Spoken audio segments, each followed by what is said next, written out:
E olha, pessoal, um avião de pequeno porte fez um pouso de emergência no Rio Paraná, em Presidente Epitácio.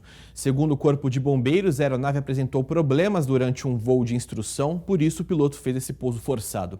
Ele e o aluno conseguiram nadar cerca de 15 metros até a margem para pedir socorro.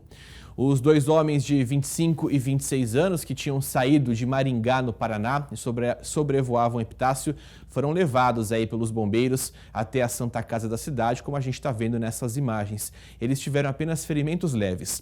A aeronave afundou na água perto da ponte Hélio Cerejo, que faz a divisa entre São Paulo e Mato Grosso do Sul.